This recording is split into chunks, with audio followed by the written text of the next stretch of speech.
Good morning, everyone. My presentation is on research and innovations in technology use in learning and teaching at USP. I'm Flora, and I'm from the Center for Flexible Learning.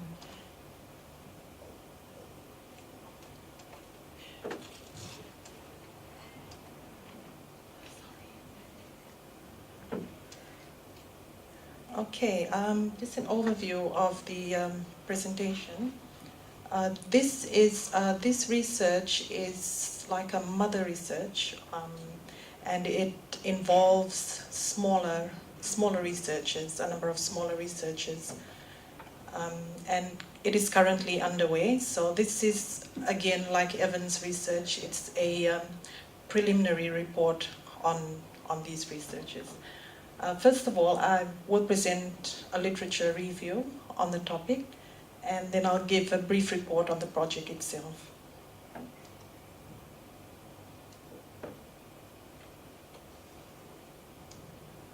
Sorry, I'm having problems with this.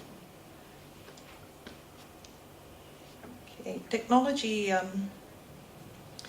investment in education institutions worldwide has increased more than 100-fold in the last 2 decades.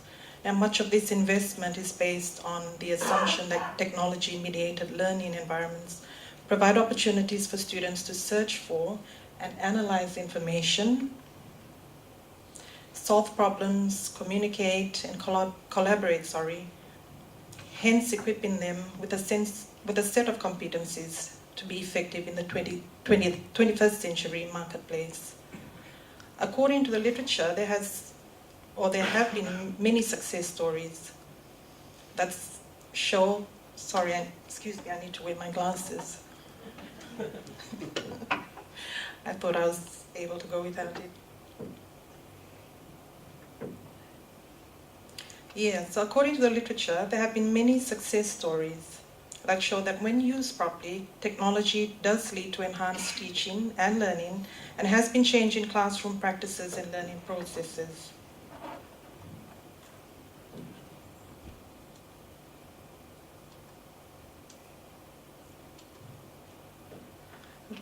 There are pockets of innovation.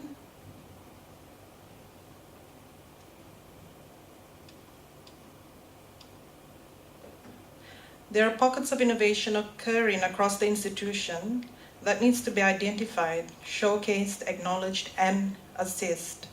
As a staff developer, it is essential to be aware of these innovations, but in the rapidly changing landscape where technology is ubiquitous, it is difficult to track these developments.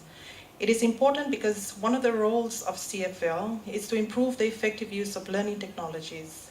And if we are not aware of innovative use, we cannot share examples and help staff to find the best solution to their teaching challenges. Since launching of USP's 2013 to 2018 strategic plan 5 years ago, online and blended learning was still relatively a new concept. Now, during the early stages of its use, the learning management system was generally used as a repository with minimal instructional design and interactive student engagement. Now, prior to the implementation of the strategic plan, the 2013 strategic plan, there was a low number of courses with a Moodle component, and most of these were mainly for the print course. Now, post 2013, in response to the strategic plan, and as a result of the policy that was implemented, this increased the number of courses with online component, and that was irrespective of mode. So a lot more courses had a Moodle component, so they came online, and that included the face-to-face courses. Okay. The table shows you a breakdown of the number of Moodle courses that existed both in semester 1 and semester 2 from 2013 to 2018. And if you look at the table, it has rapidly and steadily increased over the years, from a total of 765 in 2013 to 1,359 model courses in 2018.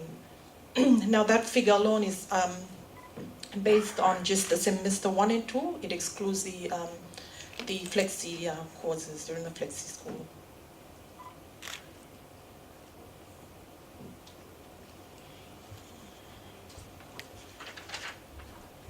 And one of the goals we aspire to is working with academic staff in making flexible learning courses more interactive and engaging. Simply including the learning management system in courses is no longer innovative to much of the university. The emphasis has begun to shift, and it is not about it's not much about convincing faculty staff about the benefits of using technology, but rather how it is used to enhance teaching and learning.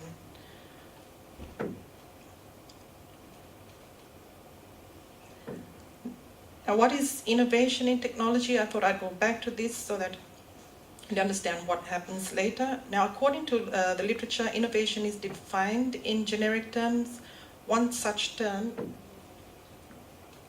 is the real essence of innovation is fresh thinking that leads to value creation. According to Rowan and Bigham, they discuss the common criteria for measuring innovation, and from their point of view, the most crucial measure for innovation is, will it improve the learning experience in a diverse group? Both these examples, though, are not specific enough to educational technology, so a more specific definition in terms of educational technology is a new and useful way of solving existing educational problems, for example, improving student understanding of content. Now, the innovation does not have to be a new tool. It could be in the changing of the way an existing tool is used. Importantly, any innovation needs to be understood in terms of its context. For example, what is new in a third world university may not be new in a first world one, or at the University of the South Pacific as opposed to FNU or any other university.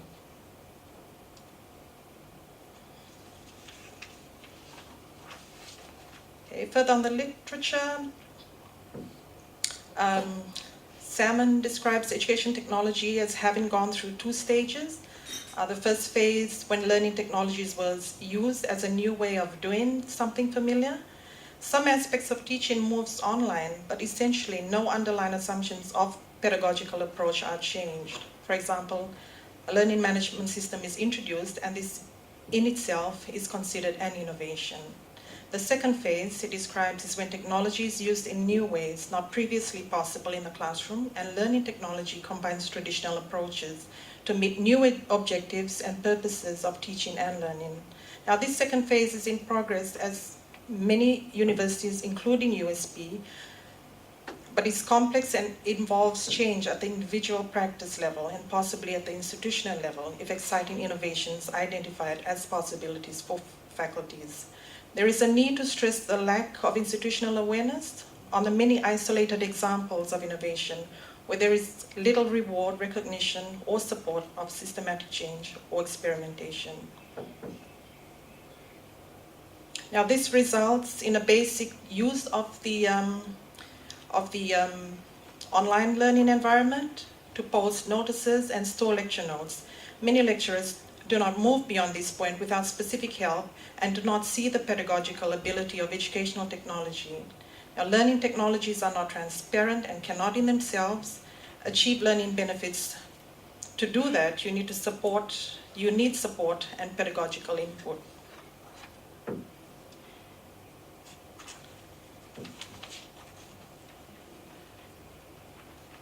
Almost all technology policies and decisions are about change and often require specific changes within any educational institution. Now, in addition, technology is universally viewed as a change agent that can catalyze various changes in learning, teaching, and the learning environment. This impacts the learning environment. For example, a new technology project would require a modification of existing policies or establishment of new policies, new facilities, relocation of resources, or changes in formal and informal activities. Technology innovations introduce the institution as essentially invaders. Whether they can be successfully adopted and become permanently established depends on their compatibility with the teaching and learning environment and the co-adaptation between the technology and the institution as an ecological system.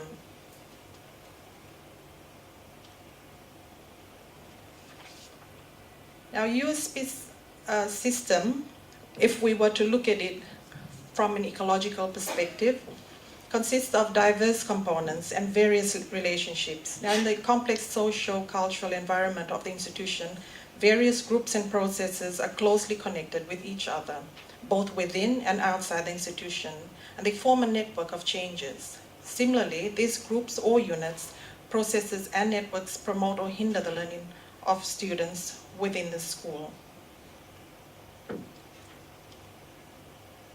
Technology as an innovation introduced into schools or in this university is not independent and isolated. It is situated in the ecological system of the school and connected to its broader systems. A newly introduced innovation often requires simultaneous innovations in pedagogy, curriculum, assessment, and school organization. So because of the interrelatedness and the connection to each other, whatever happens in one particular part of the university affects all the rest. Therefore, the dynamic co-adaptation and co-evolution of students, teachers, and institutional leaders with technology and the system determines whether the opportunities of technology for teaching and learning can be realized. Now, this brings us to the project. The purpose of our project is to the purpose of this initiative was to support investigations into the influences of online and digitally enhanced learning and teaching and how ICTs are being used or can be used to leverage learning and teaching transactions at USP. It specifically focuses on the use and integration of ICTs along the following 8 dimensions. So, when this project was initiated, we're looking at it from these 8 dimensions: the learner experience design, the learner content engagement, learner-learner engagement, and so on.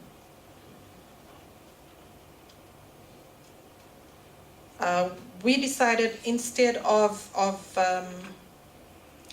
going out there to the faculty staff and coming up with an innovation, we decided to take a flipped approach, and we put out an expression of interest at the beginning of the year. There was overwhelming interest from faculty staff. We got a lot of applications for the project or interest in the project. We probably got about 20-something projects interest, and we ended up with 12 research projects, and these projects are funded by the TEL project within CFL. These are the 12 projects, and each of these projects are somehow linked to the 8 dimensions. Either they have a learner engagement aspect or assessment or feedback. So those are the 12 projects. What I'm going to do is get you to have a look at, or give you a brief summary of at least 5 of the projects to see what they're currently doing and see how these projects sort of facilitate the engagement that we mentioned earlier. The first project is the engagement with assessment activities, a case study of academic skills online test, and it's based on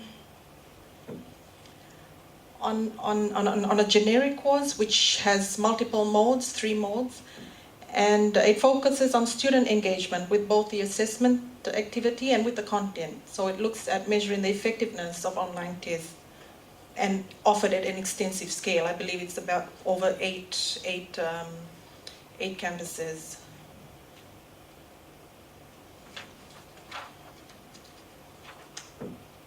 The second project, effectiveness of OERs, content curation and mobile app design as ICT strategies for e-learning.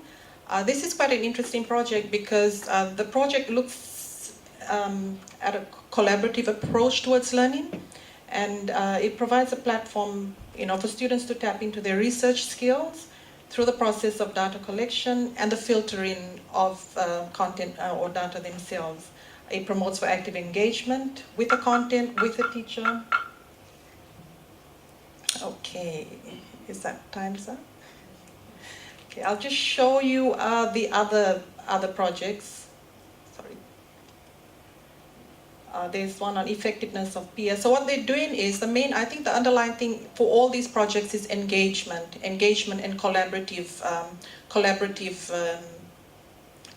learning in the online environment.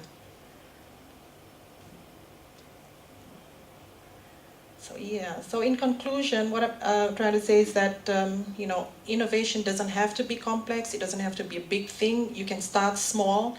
You're probably already innovating within your respective causes, but keep it simple if you're going to start, and contextualize it to your setting.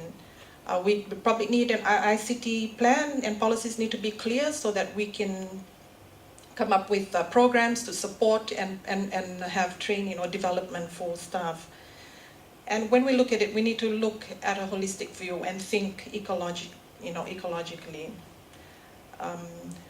And with that being said, we need to consult, cooperate, collaborate and consolidate all the different units, all the different sections within the university in order for us to come and to achieve the enhancement of technologies in online learning. Thank you.